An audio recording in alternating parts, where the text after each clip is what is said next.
দর্শক, বাজার দরের খবর জানবো। রাজধানীর কারওয়ান বাজার থেকে যুক্ত হচ্ছেন আমাদের সহকর্মী দেলোয়ার হোসেন দোলন এবং কুষ্টিয়া থেকে যুক্ত হচ্ছেন শরীফ বিশ্বাস। চলে যাচ্ছি কারওয়ান বাজারে দেলোয়ার হোসেন দোলনের কাছে। দোলন, বাজার দরে কি খবর আছে আপনার কাছে?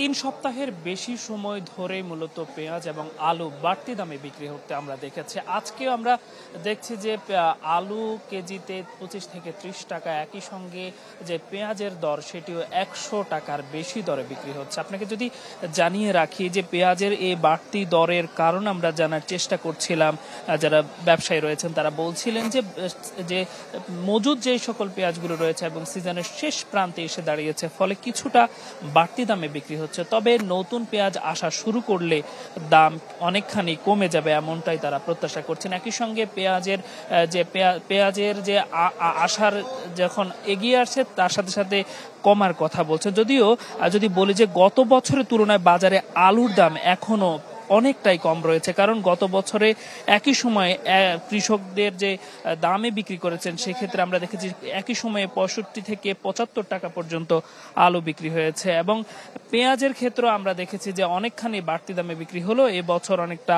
100 টাকা হয়েছে। তবে এটি সাময়িক তারা বলছেন। একই সঙ্গে নতুন পেঁয়াজের কলি আসা করতে শুরু করেছে বাজারে, বিশেষ করে সবজির কলি আসার কারণে অনেকে আবার এই সকল কলিগুলো ক্রয় করতে আমরা দেখেছি।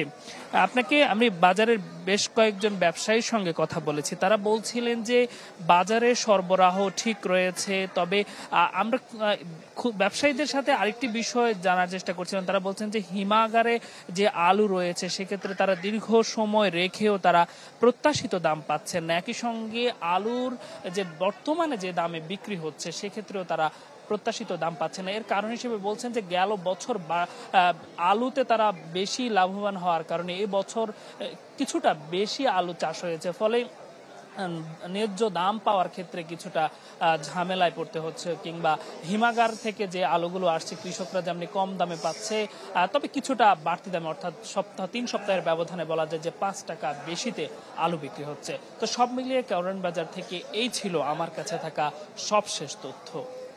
দোলন, আপনাকে ধন্যবাদ। দর্শক, কারওয়ান বাজার থেকে চলে যাচ্ছি কুষ্টিয়াতে। শরীফ বিশ্বাস আছেন চালের মোকামের সামনে বা দোকানের সামনে আপনি দাঁড়িয়ে আছেন। বাজার দরের পাশাপাশি চালের দরটাও আপনি আমাদের জানাবেন।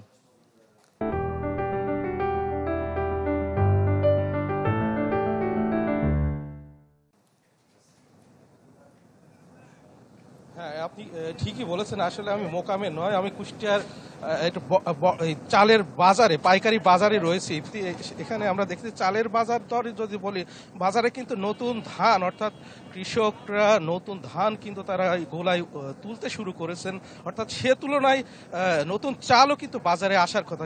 সেই নতুন চাল কিন্তু বাজারে এখন পর্যন্ত আসেনি, এখনো সেই পুরনো চালই বিক্রি হচ্ছে। এবং আমরা এই বাজারে অর্থাৎ বিক্রেতাদের সাথে কথা বলে যেটি জেনেছি যে বাজার অর্থাৎ গত 1 মাস বা 20 দিন ধরে যেই চাল বিক্রি হচ্ছে, যে দরে বিক্রি হচ্ছে একই দরে কিন্তু সেই চাল বিক্রি হচ্ছে। অর্থাৎ বাজার স্থিতিশীল রয়েছে বলে তারা জানিয়েছেন। অর্থাৎ ক্রেতা সমাগম কম, অর্থাৎ ক্রেতা কিন্তু খুব একটা আসছে না। আর অন্যান্য বাজারের কথা যদি বলে, বিশেষ করে বিশেষ করে তেল, ডাল, ডিম থেকে শুরু করে মশলা জাতীয় পণ্যের দামও কিন্তু বেশ নিম্নমুখী, অর্থাৎ সহনীয় পর্যায়ে আজ রয়েছে বলে আমরা বিশেষ করে বিক্রেতাদের সাথে কথা বলে জেনেছি। আর সবজি বাজার, আমি সবজি বাজার ঘুরে কিছুক্ষণ আগে আমি সবজি বাজারে কিন্তু গিয়েছি।